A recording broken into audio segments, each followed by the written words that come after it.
অস্তিত্বের চরম সংকটেও ২১শে জুলাই নিয়ে অনড় মমতা বন্দ্যোপাধ্যায়। ২০২৬ সালের বিধানসভা নির্বাচনে তৃণমূলের বিপর্যয়ের পর বাংলার রাজনীতিতে পালাবদল ঘটেছে।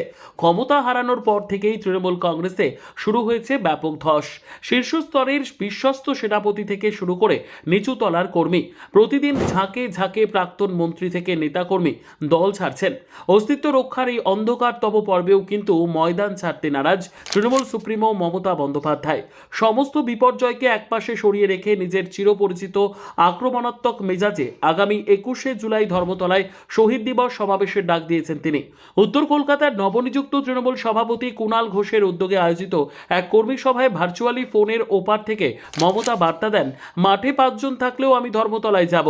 ক্ষমতা গেলেও বাংলার রাজনীতির মূল ভরকেন্দ্র যে তিনি হাতছাড়া করতে রাজি নন তা তার এই অনড় মনোভাব থেকেই স্পষ্ট।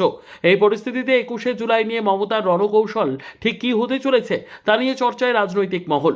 ১৯৯৩ সালের ২১শে জুলাই ১৩ জন যুব কংগ্রেস কর্মীর মৃত্যুর পর থেকেই এই দিনটি মমতা বন্দ্যোপাধ্যায়ের রাজনৈতিক জীবনের সবচেয়ে বড় ভিত্তি। ২০১১ সালের পর এই সমাবেশ ক্ষমতার উদযাপনে রূপ নিলেও ২০২৬-এ দাঁড়িয়ে মমতা আবার তার পুরনো স্ট্রিট ফাইটার ইমেজে ফিরতে চাইছেন।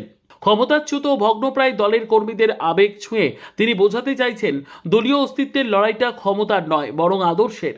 পরিবারের অন্দরের ফাটল স্বীকার করে মমতা বন্দ্যোপাধ্যায় অত্যন্ত চতুরতার সঙ্গে আইনি চাপকে রাজনৈতিক হাতিয়ার করছেন। অভিষেক বন্দ্যোপাধ্যায়ের ওপর সিআইডির লাগাতার চাপকে তিনি রাজনৈতিক প্রতিহিংসা হিসেবে তুলে ধরছেন। দল যেহেতু এক কঠিন অগ্নিপরীক্ষার মুখোমুখি, তাই তিনি বার্তা দিলেন, এই সংকটে একজোট থাকা জরুরি। ভোটের পর যারা দল ছেড়েছেন তাদের তীব্র ভাষায় বেঈমান তকমা দিয়েছেন মমতা। একই সঙ্গে তৃণমূল কংগ্রেসকে মা হিসেবে তুলনা করে তিনি আবেগপ্রবণ হয়ে বলেন, মা অসুস্থ সংকটে পড়লে কি ফেলে পালাবেন? বিশ্লেষকরা মনে করছেন এই বার্তার মাধ্যমে ভয়ে বা রাগে চলে যাওয়া কর্মীদের বিবেকের দোহাই দিয়ে ফিরে আসার পথ খোলা রাখছেন। সবচেয়ে জরুরি বিষয় হলো, বিরোধী আসনে বসে কলকাতার কেন্দ্রস্থলে একটি মেগা র্যালির প্রশাসনিক অনুমতি আদায় করা মমতার জন্য এক বিরাট অগ্নিপরীক্ষা।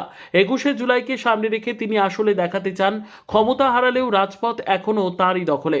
২০২৬-এর এই নতুন রাজনৈতিক সমীকরণে মমতার এই মরিয়া রণকৌশল দলের ভগ্নপ্রায় কাঠামোয় আদৌ নতুন করে অক্সিজেন যোগাতে পারবে কিনা তা সময়ই বলবে।